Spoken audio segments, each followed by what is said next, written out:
Number two, you must find a way to serve.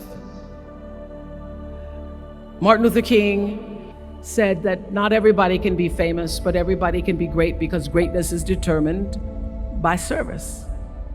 Now, we live in a world where everybody wants to be famous and where we admire people for just being famous.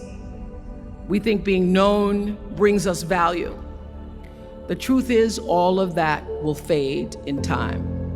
In 3 years, you won't be able to name the housewives of Atlanta.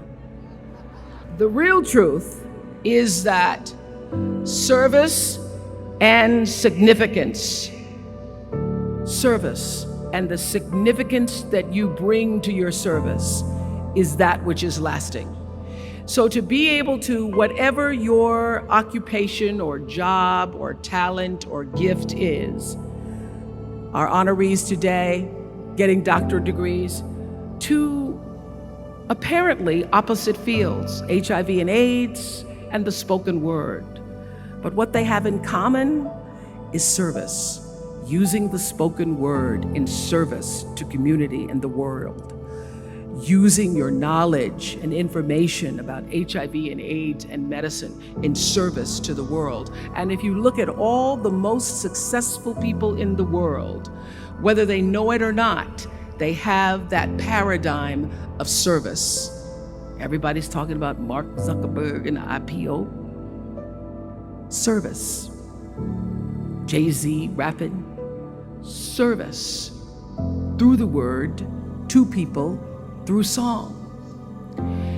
For many years, I was really just happy to be on TV, and people would stop and say, "Oh, you on TV?" "Yeah, I'm on TV. I like being on TV. It's a nice job." And it was about the time that I received my honorary doctorate from Spelman around 1993. So I don't know if that had something to do with it. I thought of myself as Dr. Winfrey.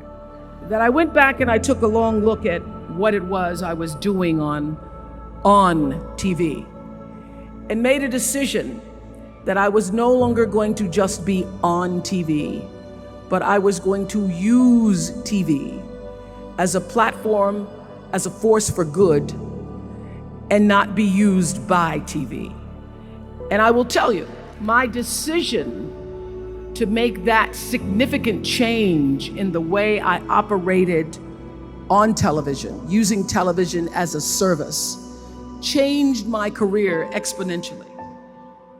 Service through medicine, service through art, using whatever it is you produce, your product, as a way of giving back to the world. When you shift the paradigm of whatever it is you choose to do to service and you bring significance to that, success will, I promise you, follow you. Service and significance equals success. That's number two.